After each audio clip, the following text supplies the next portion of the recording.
Are you ready to scale yourself by becoming a digital nomad? In this season 2 of the Scale You podcast, I'm going to walk you guys through the process of how to become a digital nomad, and I'll share with you week by week stories from amazing digital nomads who have been doing it maybe the last 6 months, maybe a year, maybe 10 years. They might be slow mads, they might be optional nomads like myself, they might be part time nomads. Whatever it is, I want to bring you guys the lifestyle of what it actually looks like to become a digital nomad so then you can ditch the grind and scale you. Our very first guest for the season is Marcel, who is a former tech founder who now leads No More Networking, a community for founders in Amsterdam. He built this community business in less than a year from scratch by setting up what he calls micro events. In this episode, he's going to be sharing about how entrepreneurs can grow their business and expand their network by organizing micro events. So help me welcome our very first guest for our season 2, Marcel. Hey, Marcel. Hey. I'm happy and excited that you were one of the first people who accepted basically coming on after, of course, we met in person in Bangsco. How have you been since that month ago and now whirlwind of a trip? Yeah, so we met at the Nomad Fest in Bansco, and I traveled back to Amsterdam where I'm building a community for founders, and I've been nonstop working on preparing events, hosting events, and bringing the people in the community together. Very cool. So that leads me perfectly into our first question of who were you before you kind of started exploring this, before you became a digital nomad?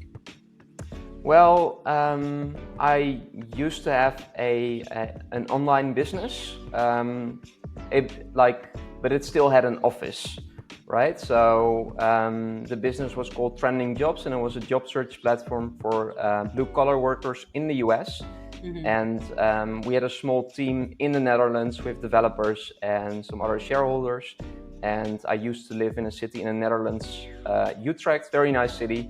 And basically, I went to the office almost every day. Got it. What was then kind of the switch over from kind of working in an office and having a business in person basically into now the life that you have where you get to travel and also connect a lot of amazing business owners with themselves? Yeah, so while running that business, like we started in the Netherlands, but at some point our client base moved to we started to get clients in the US. And at some point, I went to my first business conference in the United States, in New Orleans. And that was after many years of living the same day over and over again, like going to the office, solving problems, doing things, going back home, same routine over and over again. And then when I traveled to New Orleans for this conference, I was like, okay, a whole new world opened up, and I felt alive and awake again, like by having this new environment, like meeting new people, like going to new restaurants. And that was the wake-up call, like, hey, I'm kind of wasting my life living the same routine over and over again. So that planted the seeds. And then for this business, I went to more events in the US, but I started staying a little longer, maybe 2, 3, 4 weeks at a time. So that helped me to see more of the United States, do road trips, see cool cities, meet new people. And after that, at some point, I learned about the Nomad cruise. And in 2019, September 2019, I made the decision to let go of my house in Utrecht, to jump on the Nomad cruise and start living out of a suitcase. Wow. what a jump. Yeah, tell us more about that. Like how was that of you did get yourself out of essentially your comfort zone of your routine, you started traveling more. How was that of selling everything else and just your suitcase? How long did you do that? How long did it take, that process? Yeah. Well, when you have a house and things and contract, so it took a while to get rid of all the mess that I created. And I kept the house, so I rented it out. So like do the formalities. That's why I also needed to clean it up and do all the paperwork. So it took a couple of months to prepare for this. To be able to make that switch. So how was that then? Of like when you were on the Nomad cruise, I know you travel around Asia as well. How was that how was that experience for you? Yeah, so we actually went to South America. So I didn't, after the Nomad cruise, travel through Asia, but it went to Brazil. And so there I like had already met a lot of other friends at the cruise. So it was a nice leeway into having a community in this little beach town in Brazil. And so I stayed a month in Brazil, and then I took a flight to Buenos Aires, and that's where I was like, okay, this is my city. And then I just spent a couple of months in Buenos Aires, working remotely, organizing events, just having a great time. That's super cool. So tell us more about that then. I when I basically saw that one of your talking bangs go was organizing events, and of course that's always something that is a cool thing to think about, is like when you're traveling, you can set up events, you can meet up a lot of cool people. So tell us about that switchover process of how did you go from being the person who went to conferences, going to events, to then starting kind of communities and then building events from there? Yeah, good question. I wasn't like naturally an event organizer. So I think some of the talks at the Nomad Cruise inspired me to start looking into this and taking some more initiative. Like instead of waiting to be invited to go on a road trip or like to do an activity, I would take the initiative and invite some people to join me. So that was like the first little step to start like taking the initiative. And that was like so successful because like I didn't have to wait to be able to join other people's plans that might or might not be a perfect fit for my day or what I felt like. I could make my own plans and then invite people along the journey.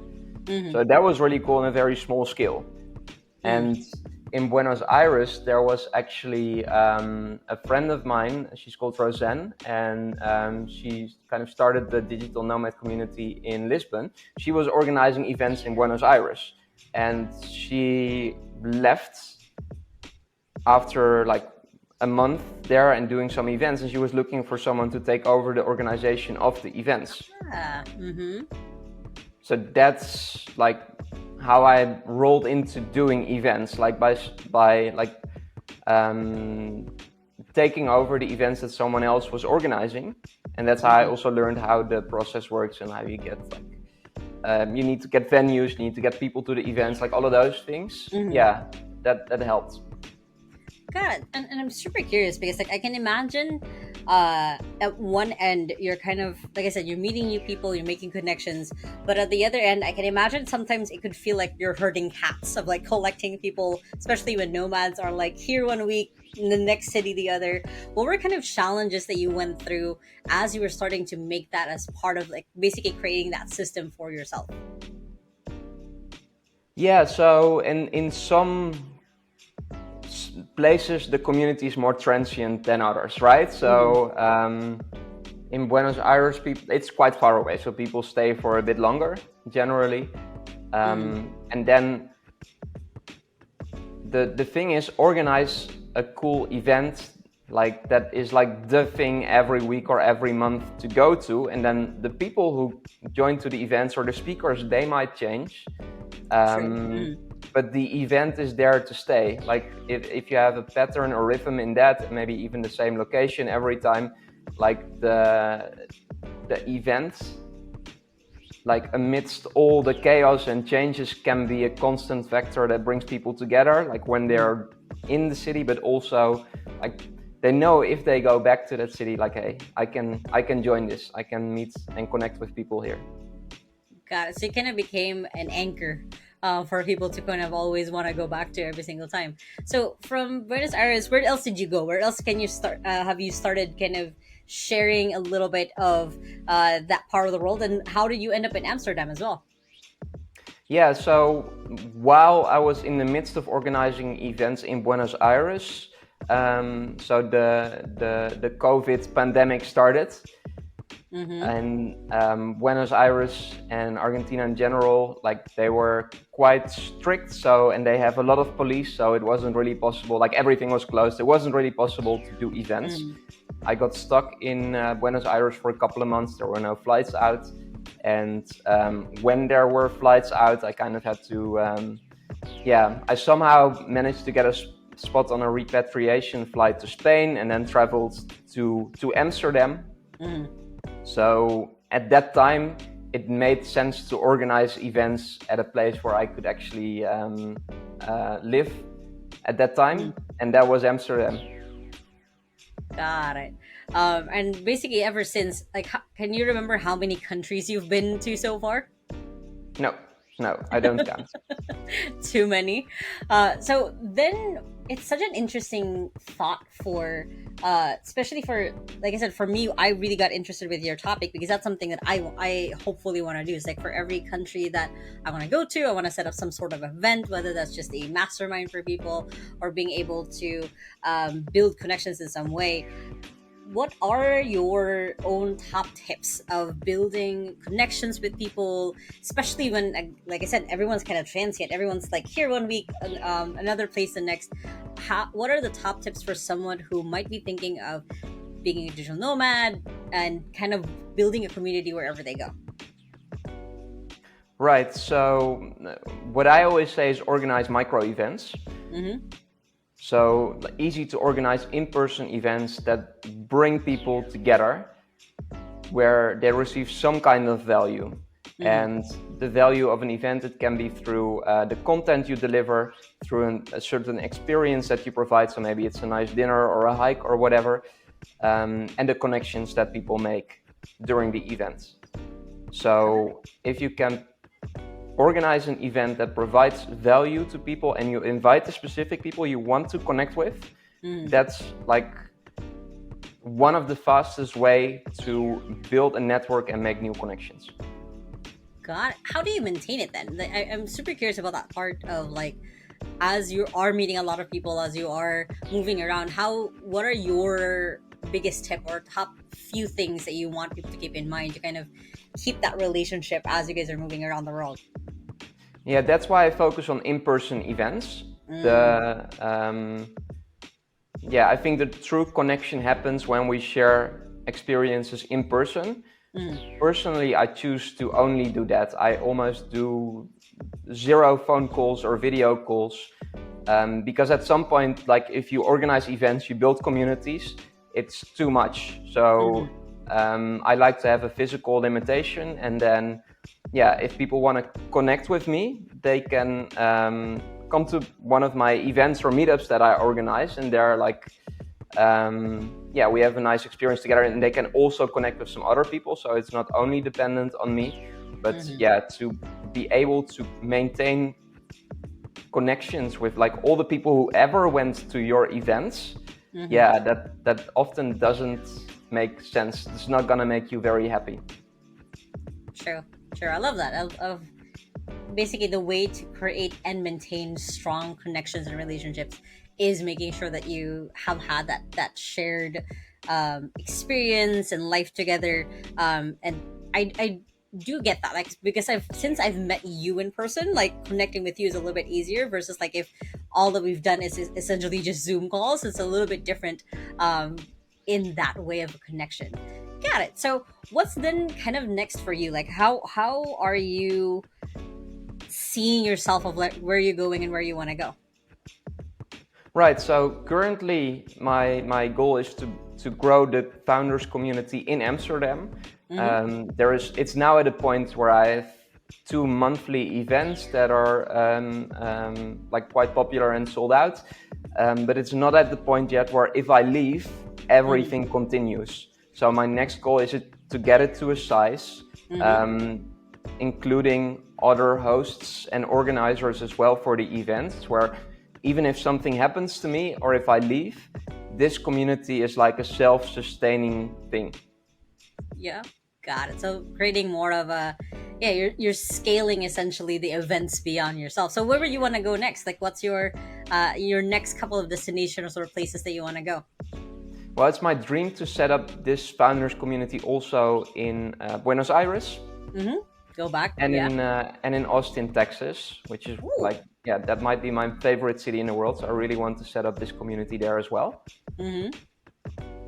So that will be step 2, and then it like then I have a decision to make, because I could either like roll it out in more cities. I could like use that as like something to give meaning to my travel, like to build something of value and to provide value to the people there, rather than just go somewhere and work remotely. So I could travel to multiple cities. That could be an option, and set up the community there. Or I could go more in depth in the 3 cities that I'm in, and maybe like have our own headquarters, a little bit like Soho House, as like a nice building in every city. Like I can imagine that happen for founders communities as well. Got it. That sounds so cool, because I can imagine like it's basically like having multiple campuses of a school, but then you're kind of an exchange student. Like, oh, I'm going to Texas next month. I'm like, oh, I can join this community. I'm like, oh, next month I'm actually going to Amsterdam for X, Y, and Z reasons. I can join the Amsterdam group. I can imagine people can kind of find a little bit of comfort knowing that they're this part of this community that's a little bit larger than their own city or wherever they're traveling to. So that's super cool. Well, I'm excited to see that happening. I'm excited to keep following you on Instagram and on LinkedIn as well, to see how you develop that and how you get there. Tell people how they can reach you, how they can find you, and where you're the most active. And for those who are watching, maybe we have a few viewers from Amsterdam, how they can find you. Yeah, so the most important thing is not me, it's the community. And the community is named No More Networking. It can be found on Instagram. It's also nomorenetworking.com for the events and to join the community. Personally, so my last name is a little bit difficult to pronounce. But my name is Marcel Wijermars, and I'm sure there will be like a link somewhere where people can find it. Yeah.